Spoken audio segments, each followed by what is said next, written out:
Welcome everybody to Fantasy and Frames Dynasty 365. I'm your host tonight, Stacey Perez. In the house, we have got our Dynasty Deviant. Chris Burns is here with us. We've also got Rich Sickles, the gingerbeard man, down here in the corner. And guys, our very special guest with us tonight, like one of the hardest working people in the fantasy football community. Guys, you know him. He is the OG of fantasy football. We've got Mr. Theo Gremminger from Player Profiler here with us tonight. Guys, it is going to be a great show. Buckle up. Let's do it.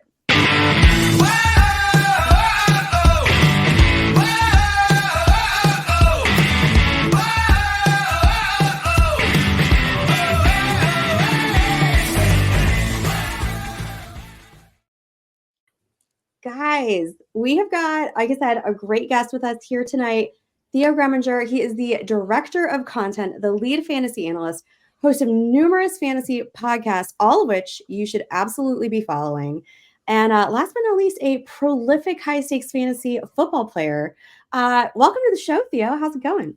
It's going great. I really appreciate you guys having me on. And likewise to you, Stacey, because we haven't drafted against each other, but I always bump into you in those Vegas drafts in the summer. Like, yes. It's funny, it's already May. Before you know it, it's going to be the end of the summer. We're going to be drafting Redraft again. I mean, we're all getting through our rookie drafts right now, but it's wild times. It flies by every single summer. It's coming. I mean, I've got one redraft question in here for you, but it's not till the end of the show. So I couldn't help myself to stick with just Dynasty. But hopefully it's a good one. It's one that I snatched from the show you did with Scott Connor earlier. I finally got through that today, trying to catch up on all my podcasts. And so hopefully we'll get to it here at the end of the show. But Chris, Rich, how you guys doing? You first? After you, sir. Okay, all right. Well, I'm doing great. I really am. I'm had a good day at work, and we're done with work now, which is even better. A couple drinks in, just feeling happy. Yes, Chris, did you have a good day? I did have a good day. Like a lot of new stuff going on, but I mean, I'm loving it and feeling good like I should. And Rich, I mean, I see you, you're looking good, and Theo looking good as always. I'm trying to perfect those dulcet tones that you have when you're coming across the airwaves. But I just love it, man. So, oh no, I appreciate it. I appreciate it, Chris. I'm gonna have to Google words after this show. Like, is that nice, or I don't know? It is nice. I mean, you guys have a very smooth voice. Love it. Thank you. I appreciate that one. Appreciate that. It's like, I think you and Mike Shope have such great voices. Like when you're doing the podcasting, they're just phenomenal. Mike Shope is the absolute GOAT when it comes to voices. It's like when you meet Mike Shope, it's like Mike Shope should have been I don't know. Mike Shope could have done anything. That voice is incredible. So big shout out to Adam and Mike, Deep End. Highly recommend everybody watches the Deep End, especially during redraft season. The Deep End is really, really, really actionable stuff. Those guys are so good. And I'm so glad that you brought up Adam, because that is actually how I first got introduced, Theo, to your content. Was I met Adam Krautwurst and Andrew Schellenberg a couple years ago at a Kentucky draft. And that they introduced me to the GOAT District. And so that is how I started listening to you. Yeah, GOAT District was great. We had a really, really good run. I'm not sure, that show, maybe it comes back in the future, but for now it's sort of on a hiatus. But that was, a lot of great people I met through there. And a lot of the people that we had on early on have now become huge in fantasy. So I think we were able to kind of spot people early on. Andrew Cooper came on with us. We were one of the first people that asked him on a show, I think. Not, maybe I'm exaggerating that a little bit, but he's blown up. Jax Falcone of the Undrafted, he was doing a lot of stuff for them, but a lot of people weren't necessarily having him on. But I'm like, this guy's awesome. Come on the GOAT District. And then, it was great, but it was a really fun ride. Shout out to Dan Williamson. He's doing content now for Player Profiler, one of the best high stakes drafters out there, Dynasty, Best Ball, you name it. Dan's fantastic. And Dan is now co-hosting Stack Hunters with Bradley Stalder, which is sort of our best ball show. And that's really good stuff. So anybody who listens to the GOAT District, you can find Dan Williamson over at Player Profiler now as well. Ooh, I'm going to have to check that one out. Add to my list. There's so much good content out, even in the off season, it's hard to catch up on everything. Yeah, there's more and more content coming out like all the time. I think it's a good thing and it's a bad thing. I think it's a good thing because there's more for us to listen to. Like you're not going to run out of podcasts. And, No. hopefully there's more and more interesting people writing things every single year, more unique perspectives, more interesting ideas of ways to like find edges in the game. But I will say that it can get you all messed up during the summer because if you listen to 25 podcasts, you might end up liking every single player at ADP. So it's all about like taking in the information and being able to whittle some and say like, I'm listening to this person, but I don't necessarily have to agree with everything. It's like, Yeah. do they come up with something that's like thought provoking, that helps me in my draft process, that kind of deal. Oh yeah. Well, we've got a little bit, I want to say breaking news-ish before we jump into our main questions. But this is kind of speculative. But Theo, we want to get your thoughts on T. Higgins if he does leave Cincinnati. What does this mean for Jermaine Burton? I'm a big Andre Yeshivas guy. Does this mean anything for them? Does this give them a boost at all? Are they going to be relevant at some point? Well, I think 100% it would give Yoshivas and especially Burton like a pathway. Mhm. I like Yoshivas a lot too. I don't kind of know his target ceiling. I mean, you're talking about a guy that was a super athlete, Yeah. Princeton, but like a later day 3 guy. Burton, there was all these rumors that teams were going to pass on him because of like off-field stuff. And his off-field stuff is not like the guy's getting arrested. The guy Right. just has like went through a lot of different schools. And I think that's Mhm. sort of the thing. He never really clicked with either coaching staff. Guy was at like 6 schools in 8 years. But it wasn't anything that like, you're like, oh, whoa. So I think that franchise has shown that they've been willing to take chances on guys. And certainly Burton's a low risk chance. It's like, hey, we'll take this guy in the 3rd because people didn't want him the 2nd. I think Burton's really good. It's also funny though, Stacey, because those guys are very different than Tyler Boyd. And Tyler Boyd was also like a consistent part of that offense for years. Mhm. So you have 2 guys that don't really project to be like kind of like slot winners. I guess you could move Burton there. But to me, it's like Jamar Chase could just destroy people this year Yeah. because Jamar Chase could end up with 200 targets and have like the season we've sort of been waiting for from with Jamar Chase. I certainly think if T. Higgins moved on, Yoshivas might be more appealing, but I Mhm. think Burton would fly up in redraft rankings because they also don't have a tight end that's scaring you at all. It's sort of a combination of like Mike Gesicki and Eric All, and they lose Joe Mixon. And we think Chase Brown is going to take those targets, but Zach Moss has never been a huge target guy. So it really would be like, hey, this is Jamar Chase. We're going to target him like he was vintage Michael Thomas or Cooper Kupp. And that could be like the thing that we need to look at for fantasy managers is Ooh. should we be drafting Jamar Chase as the wide receiver 1 overall if T. Higgins is traded away? Oh man, so that's like next season. Watch out, Jamar Chase is coming in at the number 1 overall. Oh, yeah. Chris, this question is for you because it involves your Dolphins. OBJ, sign with your Dolphins. Do you care? Not at all. Okay. I mean, not even a little bit. So OBJ, like, I guess I feel like I was a little cooler on him last year than a lot. I feel like a lot of people thought that he did a great job with the Ravens. I mean, he came in and he had a couple of decent games, I feel, but nothing to really write home about. But we've seen, as long as Mike McDaniel has been there, that their 3rd receiving option really has not materialized. And I can't see OBJ making them do anything different, really and truly. Maybe if Tyreek or Waddle go down, or I don't know, the mad genius and McDaniel could get a little more creative and do something different. But no, I'm not really expecting anything. Like, I'm not going out to the waiver wire to get him. I'm not really expecting anything. And I do watch every Dolphin snap every year. I mean, and if he does something, I'll be like, yeah, but low bar for me right now. Theo, I have a question for you that's not on the show sheet, so I'm going a little rogue already. Does this have any effect at all on Malik Washington?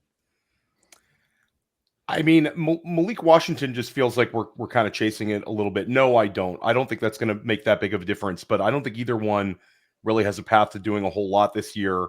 I think Malik Washington's going to be like a nice role player. I think we're going to see, the running back touches and the 2 main wide receivers, Hill and Waddle, heavily targeted. And I do think we're going to actually see a little bit more tight end production than we're used to in a Mike McDaniel offense with Jonnu Smith there. I don't think he's going to be something spectacular, but I do think Jonnu can be like a top 15 tight end again this year, and they'll use him in like sort of creative ways. It's kind of cool for Jonnu Smith. The guy played it at FIU. He's going home, and Mike McDaniel loves fast guys, and like Jonnu Smith is certainly upper level speed for the tight end position for the league. So he's one that I think is interesting. Malik Washington, I really wanted him to land earlier. Like I think we kind of maybe overvalued him in our process for him to fall to the 6th round. It's really hard for those guys to hit like those 6th and 7th round wide receivers. It's just it's a tough bet. It's a really tough bet, especially for a smaller player like him. He projects as a guy that it would have been awesome if he landed on a team that could just put him in the slot and maybe he could win, with volume. But now he's got really no path to volume. So yeah, that's a tough one. Oh man. It took me like a solid week to realize that Jonnu Smith was not on the Steelers with Arthur Smith now. Like, and I was like, wait, Miami? That can't be right. He's got to get used to it, Stacey. You're in the underdog streets right now. You got to click the button on Jonnu. I know. I really should. He's one I should think of because I don't think he's really going drafted very much in those underdog best balls that I've done. That I may or may not have bailed on work a little bit and done today. Who knows? When you're unbossed, you can do things like that, and it's okay. Second topic, most important. Well, one of the most important ones, I think. ADP updates. Now that we know landing spots, like I wanted to pick some that were not as obvious, like our great landing spots, like Ladd, Marvin Harrison, like those guys are studs. We know this. We don't need to beat that into the ground. But I want to talk about maybe some talented players that we were super high on pre-draft that may have ended up in either not so great teams, either what that means for their dynasty value and for the value of the guys that were drafted last year, on the same team. So I put together a few of those. I want to start off with Malik Neighbors and him going to the Giants. And then what does that do for Wan'Dale Robinson and Jaylen Hyatt? Theo, what do you think about those guys? So I think it kind of maybe limits the target ceiling for Wan'Dale, especially because I think that Neighbors is going to be like a vacuum. I think Neighbors, you're talking about a guy who could lead all rookies in targets, 150 targets right out the gate. But I think Wan'Dale does still have a path because he's going to get advantageous matchups. Wan'Dale's just going to sort of settle in as like that floor play guy that's going to have some weeks, but I think he could be useful as a slot. They were talking about using Hyatt inside earlier in the year, like bumping him in the slot a little bit and kind of moving him around. I wonder if this sort of makes Hyatt like kind of what we thought he'd become in the league, just like a straight up role player, which is fine. He's got the speed to open things up, but it's certainly not great. I mean, if we would have seen the Giants draft JJ McCarthy or Drake May, and we would have sort of painted ourselves a picture by now saying, okay, it's an ugly wide receiver room, but Wan'Dale is going to have 120 targets. I mean, these guys are definitely capped with Neighbors there. Yeah. And I mean, especially kind of with not really too much certainty with what's going on with their quarterback situation too. Yeah. I mean, but I think it's like, to me, the Neighbors is going to be huge though, because I think that he can mask a lot of like inefficiencies because he's super explosive. Yeah. They're going to get him the ball in interesting ways. So again, like I'm not a huge Daniel Jones guy by any means, and certainly not a Drew Lock guy, but we did see Daniel Jones give you top 10 production at the quarterback spot like 2 seasons ago under Brian Dable. So like, I don't think it'll be as bad as it was last year. And I do think this offense was like screaming for a player of Neighbors quality, and they got it. So we'll see. Yeah. And that's great for Giants fans. I mean, I can't imagine that's going to be so exciting to have him there. Oh yeah, we're gonna see. I live on Long Island. I've said we're gonna see a lot of kids in Malik Neighbors jerseys in about 6 months. Like every little kid, in the New York area is gonna be wearing a Neighbors jersey. Super popular. Fantastic. All right. Well, we can't get out of here without talking about our favorite tight end, right, of this draft. Oh, yeah. I guess is it almost like the only tight end that anybody really cares about. Brock Bowers, and then I mean, does this mean Michael Mayer is dead, or is there going to be enough room for both of them to exist? I mean, Michael Mayer is also a very good blocker. This is not good for Michael Mayer. No. Like Michael Mayer is the guy that had potential to break through this year, but they could be in a lot of 2 tight end sets. There's just never really a pathway for 2 tight ends to hit in the same offense. Last year, you saw like specific weeks where like Jonnu would hit and then Kyle Pitts would hit. You can see it from like specific offenses, but with this particular one, I just think it's going to be Bowers. It's going to be a ton of Bowers. Maybe Mayer has a couple games, maybe catches a couple touchdowns, but I don't see him returning anything higher than like tight end 18. I think would be a nice ask. Whereas I think Bowers is just going to be awesome. I think Bowers is going to have a terrific NFL career, and I think he's going to do really, really well right away as a rookie. Like I'm always getting in arguments with our analytical people at Player Profiler that are doing projections. The redraft projections are up, the best ball projections are up, and I'm always like, how can you put my guy this low on all these younger players? And they'll explain to me this is why, blah blah blah blah blah. And I said, well, we'll talk about it in like 6 months. And those guys are really good to their credit. But the guy was like, hey Theo, we got Brock Bowers still at tight end 8 the night he was drafted. So I'm like, there we go. So Brock Bowers is, if there's, and they're always taking sort of a conservative outlook, like a realistic outlook. So if Bowers has a couple of spike weeks on top of that, you're talking about a top 3 season. That's all it really takes to go from tight end 8 up to tight end 3 is like 4 smash games. So I think Bowers could absolutely do it. It's not good for Michael Mayer at all. So I almost hate making this like comparison, especially after given the Tom Brady roast recently, but there's like no way that this is going to be like a Gronk, Aaron Hernandez, like tag team duo or anything like that. No, I mean, I think that would be like, there's also Devonte Adams who's had 3 straight years of 169 or more targets, like one of the most heavily targeted guys in NFL history over a 3-year span. So like, Devonte's had 3 of his highest target seasons ever as a Las Vegas Raider. And even if the offense changes a little bit, Devonte is still a lock to go for 150 plus, even at his age.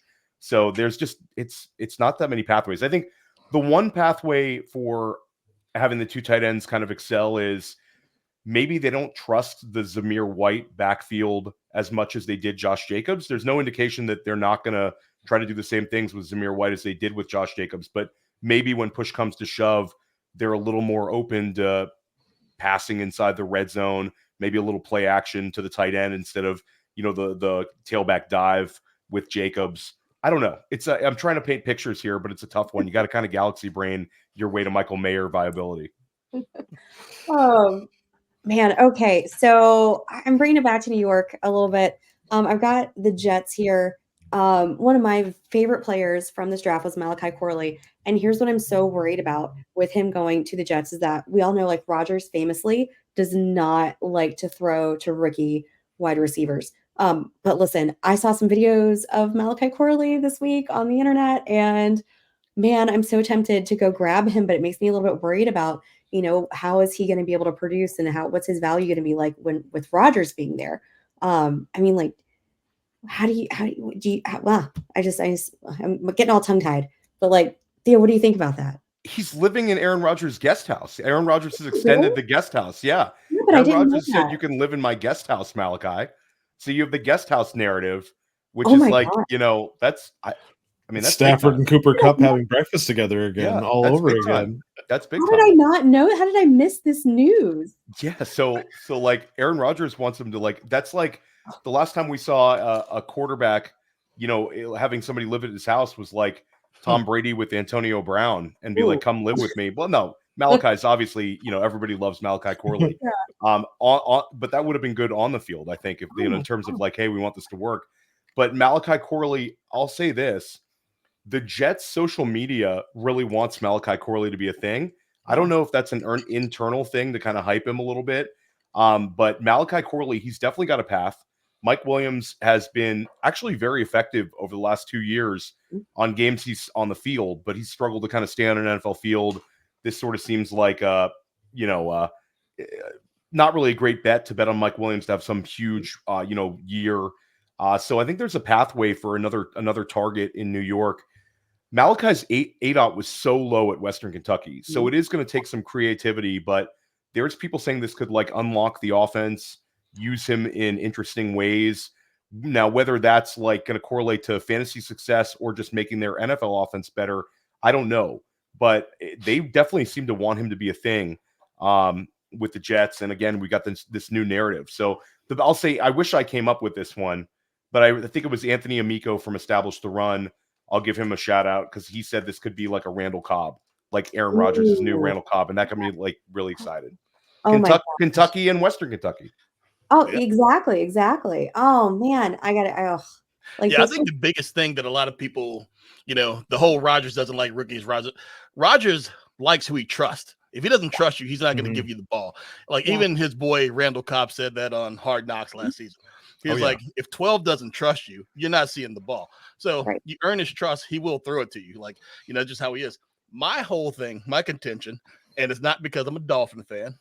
I just feel that as long as Woody is doing his thing with the Jets, I really don't feel so great about him. Like, I think that what we saw like with Wilson last year when he didn't have a quarterback, I'm not so sure that he's got one now, even though everybody expects Rodgers to come back.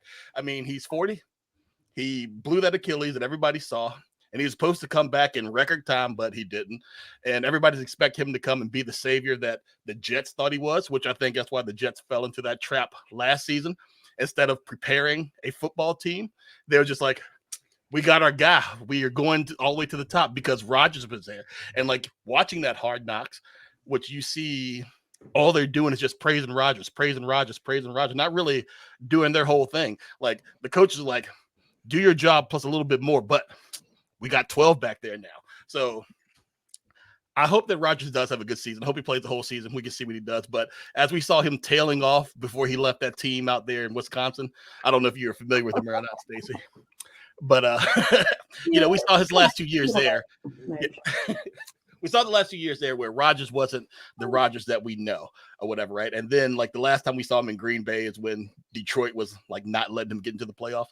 And then MetLife, that field taking another, person. But it's going to be interesting to see. Like, Corley, like, everybody likes him, and I think he could be good. I'm not so much sold because I think the Jets are going to Jets, which they haven't proven me wrong in a while. Spoken like a true Dolphins fan. Theo, all I needed to hear was that he was living in Aaron Rodgers' guest house, and now I'm gonna take him everywhere that I can get him. It's over. It's over now. You got to take him. It's over. He's gonna be my Marvin Mims this year. Hopefully, he has a better season. All right, the Patriots duo, Javon Baker, Jaylen Polk. Those apostrophes really get me because it should be pronounced Jaylen Polk. But anyway, Jaylen Polk. And then what does this do to my beloved Mario Douglas? Because I loved him so much at the end of last season. Thought that he just really kind of cemented his role there in that offense. But I mean, now we've got two new guys here to compete with targets for him. So where are we looking at taking these guys? Like, what is their value going to be for us in Dynasty? I mean, now that everybody's doing their drafts this weekend. Well, I think that you want to value Baker and Polk because it's sort of like you can bet against one another. I've actually seen a lot of sharp money trying to draft both on their Dynasty team, which is very doable because a lot of times in Superflex, you're seeing Polk still land in the third, and then Baker is sort of like late third. I've seen a couple of guys kind of maneuver around to get both, kind of see where the chips fall. I mean, it's got to be Polk. It's got to be the safer bet. I mean, I get that Javon Baker is a player that has a lot of attributes that we like. He had a ton of deep ball catches at UCF. I think he had 5 catches over 50 yards last year. And again, like the fourth round shouldn't really necessarily scare us off. We've seen some huge hit rates there, certainly less so than the day 2 guys. But at the end of the day, you draft Drake May, and the very first thing you do is draft Jaylen Polk. And they passed on Ladd McConkey. They could have had Keon Coleman. They were right in that wheelhouse. And then there's a number of players that went after Jaylen Polk, guys like Adonai Mitchell, who we thought maybe would be drafted ahead of him. And instead they went in the direction to grab Polk. So that's like the very first thing that they did after May was go Polk. So at the end of the day, I think they probably he's going to have a chance he's going to sort of have a longer leash to kind of win the job than Baker, who I think is going to have to earn it a little more. But then you have all these guys kind of like KJ Osborne and stuff. So I don't know. When it comes to Mario Douglas, he's certainly different than those guys. He's a smaller slot receiver. So, theoretically, I think he matches up kind of well with Baker and Polk on the outside and Mario Douglas inside. But again, it's not great because they added last year. He sort of had, he was the later round draft pick, and he had a number of like kind of positive weeks, and he definitely gained a ton of dynasty value. And then they just added 2 guys, one guy on day 2 and one guy on day 3, but in round 4. So it's not the greatest thing in terms of target competition, but they didn't draft, like, if they would have drafted like Malik Washington in round 4, that would have been way more telling for what they thought of Demario Douglas. So I think, Pop Douglas still has a chance to win inside. I'll be interested to see what they do with KJ Osborne, because they signed him pretty early on in the process, and then they brought back a couple of guys. So Kendrick Bourne's still there. It's like a really weird wide receiver room besides the young guys. Juju is still there too. Juju's still there. Everybody forgets about Juju. It's such an afterthought to me. I don't know why. I feel like Juju, it's just like, I don't know. I'm not expecting a whole lot out of Juju, but you're right. Juju, we can't it's year 2 there, so we'll see.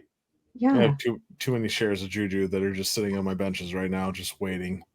Just you did waiting. that to yourself, Rich. You did. I did. Oh, I did. Oh, I absolutely. There's more to that story, but we'll get into that some other time. Hey Theo, real quick before we go to the next one, do you think, like, whether it's Baker or Polk or Douglas, do you think whichever receiver emerges is dependent on whether it's Brissett or May at quarterback? So I think it's going to be May at quarterback. I like Jacoby Brissett, but the fact that they took May and they didn't accept that offer from New York, where it was the 6th overall pick and then next year's first, which they probably should have if you're going to rebuild, means to me that I think that they really, really want to play Drake May. And I think Brissett gives them a really good backup. I think it's a really good question. I don't know if either one sort of like elevates the ceiling. I still think we don't really know the target pecking order is the problem with this Patriots wide receiver core. Whereas I think if we get to draft season, I think we'll have a little bit more information. But this is the sort of team that we want to look at depth charts. This is the sort of team that we want to look at beat reports. And this is definitely the sort of team that we want to look in like the meaningful preseason snaps to kind of see what's going on. I would guess that if Polk looks like he's a starter and looks like a guy who could be a decent target earner, I think like you'll see like, especially some of the high stakes drafters try to get Polk shares, because I think as the 2nd round pick, he's definitely the highest pedigree, with all due respect to Juju Smith-Schuster still there, the highest pedigree of like the younger guys. But I haven't really given a lot of thought to Brissett versus May. We did talk about how would Jacoby Brissett affect like a Malik Neighbors or Marvin Harrison Jr. if they ended up kind of trading down or just taking Marvin Harrison Jr. during the draft process. And I said that wouldn't be a bad thing. Like Jacoby Brissett has supported, proper alpha wide receivers, but in terms of like elevating non-alphas, I don't know. I don't think either one is one that's going to like put somebody to the moon. But at the end of the day, somebody on that Patriots team is going to get more targets than we're anticipating. It's a very like ambiguous target tree right now. Somebody's going to run away with more targets than we think, and that player will probably be the ADP winner. Makes sense. All right, last one. Finally some running back love here. Is Jonathan Brooks our number 1 running back in Dynasty this year? I know the Panthers are not, the greatest team there, but I don't know. What are your thoughts on Jonathan Brooks as far as Dynasty goes? So I really like the landing spot because they took Brooks as the first running back off the board. They took him a little bit higher than sort of like, the Vegas projection, which had him like going down where the Dallas Cowboys were drafting. And Brooks lands with Dave Canales, and Dave Canales had, some of the best running back volume and usage that you could ever ask for last year with Rachaad White. I think Rachaad White was north of I think he was 322 touches last year. He was close to the lead in carries, and he was also, top, let's call it top 8 in running back targets. And then Dave Canales, in his one of his first moves as head coach, is they go and get him his back that fits his system. So I think there's certain people out there sort of scared about how Chuba Hubbard performed and all that, but a new coach, he went out and got his guy Brooks, and Brooks in the Rachaad White role. That's something we can get really excited about, because Brooks does project as like a 3-down back. He can handle the receiving work. He has big playability. So I mean, we have to feel great about it. The other argument is Trey Benson, though, because Trey Benson, incredible athlete, incredible speed scorer, big back with speed, ran a 4.39 40. And now he lands on an offense that's like really, really ascending. So as good as Brooks is, you're still talking about a bottom half offense. Whereas Arizona, if everything clicks, they could score a lot of points. And once Trey Benson sort of overtakes that situation, I think there's a chance that like a year from now, when we're drafting underdogs and we're drafting our redraft leagues, Trey Benson could be like a second round pick in redraft next year. Because if he's that, I think that's like he's going to shoot up in value. But at the end of the day, it's probably Jonathan Brooks for the class, just because he's a cleaner prospect, drafted earlier, and he's going to catch a lot of passes.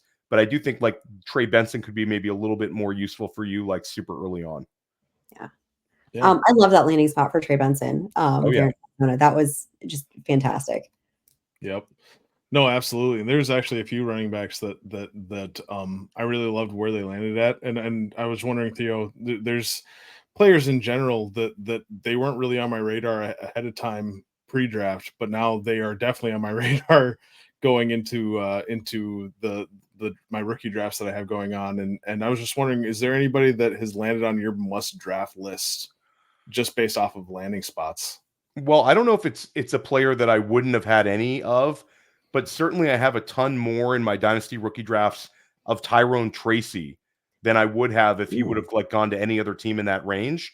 So Tyrone Tracy was a guy that's kind of like steaming up in running back rankings as we got like deeper into the process. A couple of really smart people started like flag planting Tyrone Tracy, like Cody Carpentier had him as like a top 6 running back. Thor Nystrom had him as like RB5 in the class. And there's a lot of like, the athleticism, people that love, elite athleticism were already liking the profile. He's also got kind of a cool profile, older back, played wide receiver at Iowa before he transferred and then had like a decent running year at Purdue. So it's like a weird profile, sort of a little like Antonio Gibson, young Antonio Gibson athletically. What am I saying? Antonio Gibson's still young, but younger Antonio Gibson.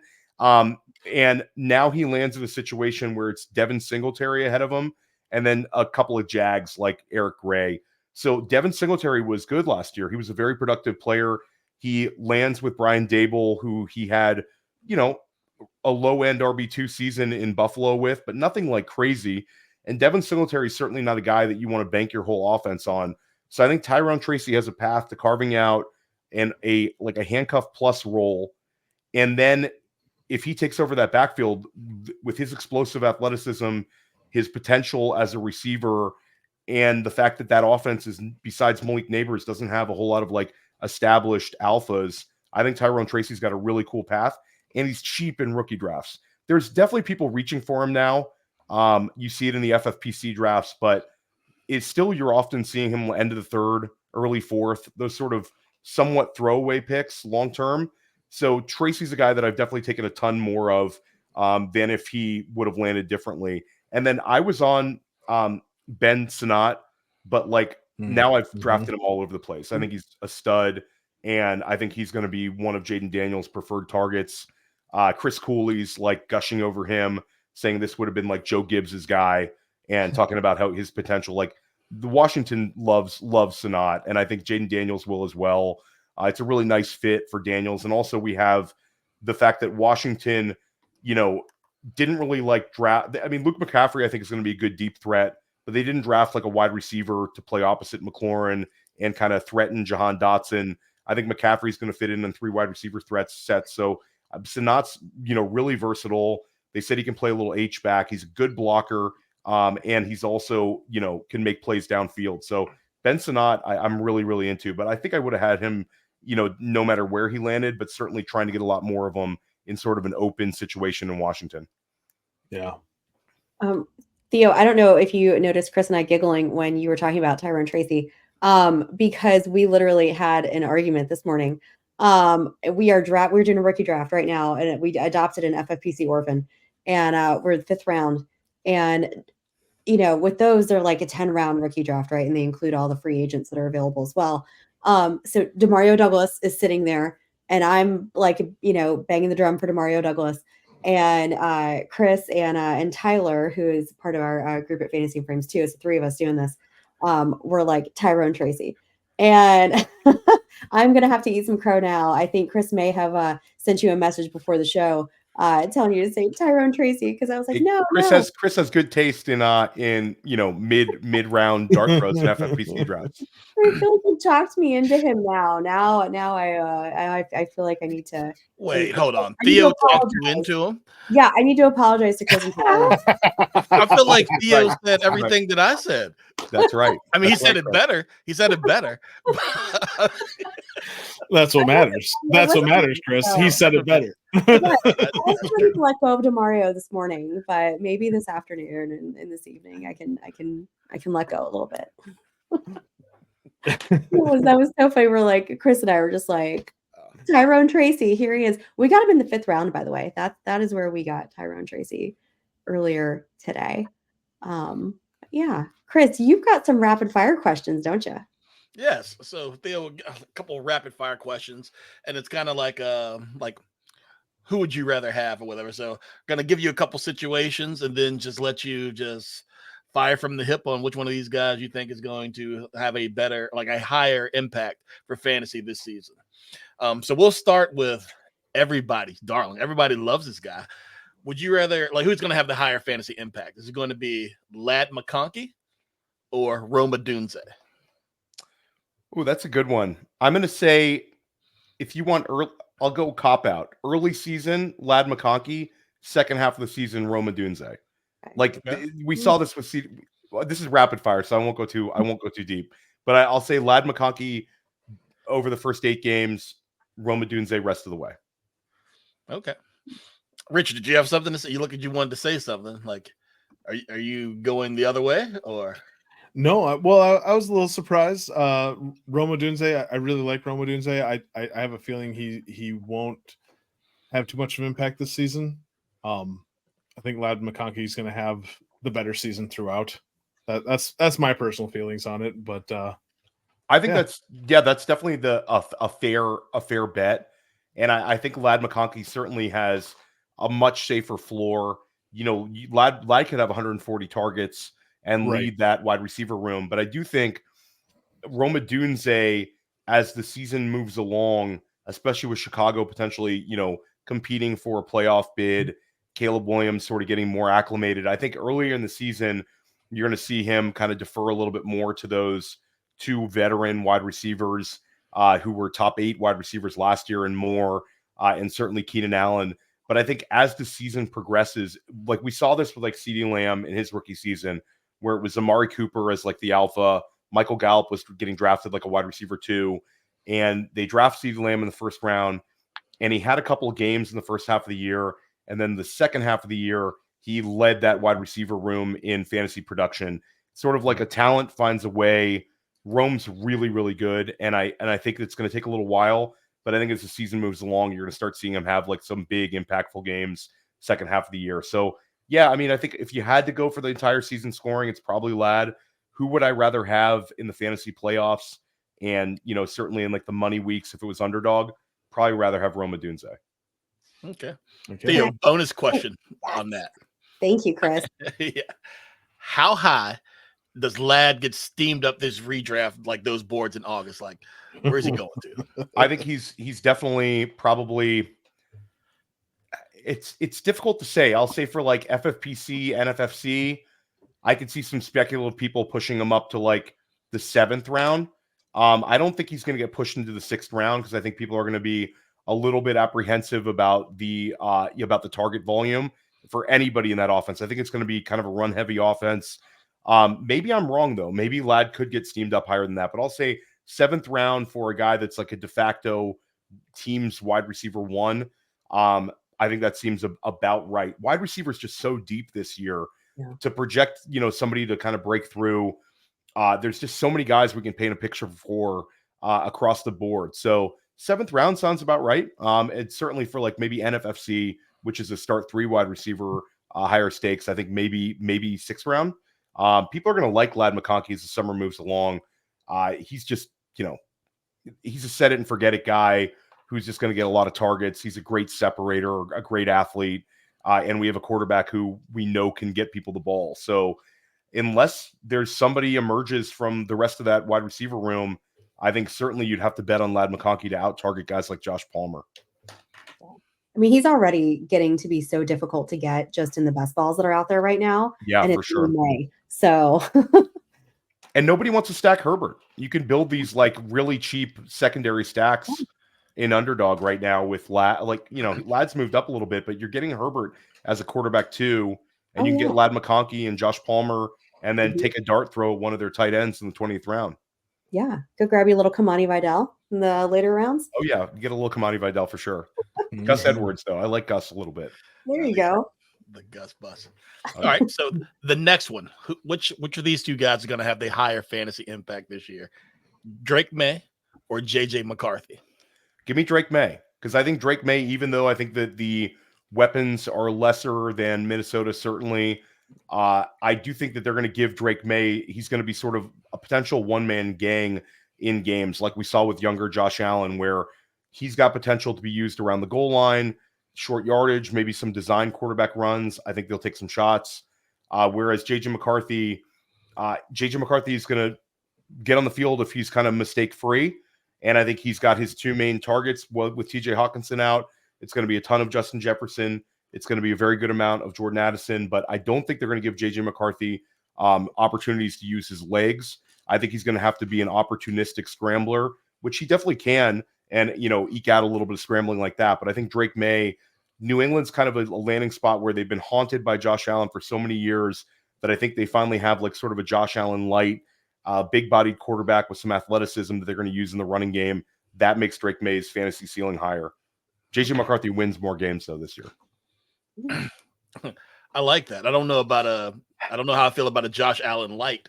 Light. Very light. Very light. No, I mean, just from my Dolphin perspective, that kind of scares me a little bit. I wasn't ready to hear that. But as the Vikings fan, I loved what you said there. Yeah, Vikings will win more games than the Patriots. Feel good about that one, Rich. All right. Theo, now this one right here is going to make you think a little bit. Who has the higher fantasy impact in 2024? Xavier Worthy or Rashee Rice? Give me Xavier Worthy, because I think Rashee Rice is gonna miss some games. And I think Xavier Worthy is going to get off to a really fast start. And even if Rashee Rice played, I still think that there is a chance Xavier Worthy just meshes with Mahomes. Like, we don't know how this is going to work out with Xavier Worthy, but I think if you're an optimistic drafter and somebody who certainly plays to finish first, you want some exposure to Xavier Worthy, because what could be is like a really, really strong connection where we see sort of like a Tank Dell like rookie season out of Xavier Worthy, but in like a better, more established offense, where we saw Tank Dell having those huge games last year. But the last time we saw a really, really fast wide receiver who could get away from NFL secondaries with Patrick Mahomes, it was Tyreek Hill, and it sort of broke the NFL and broke fantasy. Now, I don't think Xavier Worthy is that, but I think Xavier Worthy, the super low BMI guys that get drafted in the first round of the NFL draft have all been hitting. Jordan Addison last year, certainly Devonta Smith, and now we're seeing Xavier Worthy as a sub 170-pound guy going in the first round. And it's the first time Kansas City's drafted a wide receiver in the first round since 2011. So I think that Xavier Worthy's could be really, really good this year in Dynasty and Redraft and whatever, best ball. I like how you called them low BMI guys. Low BMI, skinny little guys. Love it. It's a great term. All right. So the next two that we have here, taking it to the tight ends, and everybody loves both of them, but who's going to give them more love in fantasy-wise? Brock Bowers or Dalton Kincaid? Now, Dynasty is an interesting question of who you'd rather have on your roster, but I think for this year, it's Dalton Kincaid. Dalton Kincaid for sure. I think Dalton Kincaid, Brock Bowers would have to have an outsized number of touchdown receptions, I think, to outscore Kincaid. I think Kincaid's going to out-target him. I think Kincaid's not going to have like the annoying Dawson Knox weeks that we saw early to start last year. I think it's going to be more like Kincaid's the man. Plus, Kincaid, now has all the vacated targets with Gabe Davis gone, with Stephon Diggs gone, and Keon Coleman. And as you know, I like Keon Coleman, but Keon Coleman, they're going to play on the outside. This is a young wide receiver. This is not a guy that's going to step in and get a ton of targets. Curtis Samuel is a useful player, but in his career, the guy's got like 22 touchdown catches, maybe less. I might have misread that one. But Curtis Samuel's never a guy that's going to like threaten you with a massive amount of targets. I do think Samuel's going to be a fun player for them. But Kincaid potentially could be top 5 in tight end targets. I think that's a pretty safe bet for him. And maybe he gets to have a 130 target season at the tight end position, which is, really good. And I think as he's also one of the better red zone threats on that team to start the year. So Kincaid, he's just got a less target competition. And he's more chance of being like that team's alpha. Brock Bowers is not going to overtake Devonte Adams in targets. No chance, as much as I love Bowers. So Kincaid, really pretty good bet this year and a good value where he's going. I agree. I like that a lot. Stacy, are you okay with that? Yeah, that's okay. I'm okay with that. That works for me. All right. What a relationship would that have to Darnell Washington's hands, though? Oh my goodness. Theo, this is a running joke that we have since last season. Theo, do you know how large Darnell Washington's hands are? Quite large. They're 11 inches, which is the size of a piece of paper, which I can never wrap my head around, that his hands are literally the size of a whole sheet of paper. So that has been our running joke since last season with Darnell. All right, Theo, and the last one that we got for you tonight, higher fantasy impact, Zach Charbonnet or Jaylen Warren? Jaylen Warren. I think Jaylen Warren this year could be really, really good. He had over 1,000 combined yards last year, and they didn't pick up Najee Harris's option. I think like Jaylen Warren, this could be the year that he takes a really big step forward. Last year, he finished as an RB2, and it was year 2. I think that, the fact that Deontay Johnson's gone, everybody's sort of penciling Roman Wilson in to kind of step into a like-for-like role. I don't know. Like, I like Roman Wilson a lot, but I think that's kind of, they're not necessarily the same. George Pickens, I think, is going to see more targets, but at the end of the day, Pittsburgh needs dynamic playmakers. Jaylen Warren is certainly that. And as much flack as we've sort of given Arthur Smith, he gets a ton of production out of the running back position. Mm-hmm. Talking about, Cordero Patterson gave you a top 10 running back season. Obviously, the Derrick Henry 2,000-yard season. Bijan, RB1 as a rookie. Tyler Algier, 1,000 yards as a rookie. So I think Jaylen Warren, this could be the year where Jaylen Warren ends up beating his ADP by like 4 rounds. And he's like, why didn't we just draft Jaylen Warren in round 4? Because he's awesome. I'm like the biggest Jaylen Warren fan. Chris, it looked like you were going to say something, but I just couldn't help myself there. I am such a huge Jaylen. I like Charbonnet. Like, I think Charbonnet contingent play. The new coaching staff could end up using him more. We saw him out snapping Ken Walker a lot last year. There was games where he was getting a lot more snaps, and he think he's a better pass catcher, a more natural pass catcher. And I think that maybe this new coach, the new head coach and the new offensive coordinator say, hey, let's get Charbonnet even more involved. Maybe it's more of a split. But at the end of the day, Jaylen Warren, I think that it's his year. I think he's going to be really good. Yeah, I love it. He's going in some of the best. I keep saying best ball stuff just because that's been on my brain. That's what I've been doing. But he and Najee are literally going within just like a couple picks of each other. I mean, every single draft that I'm doing, it's so close. So close. Well, guys, thank you all so much. Theo, big thanks to you for joining us tonight, guys. That is going to be it for 365 this evening. Theo, you are at the OG Fantasy Football on Twitter. At the OG Fantasy.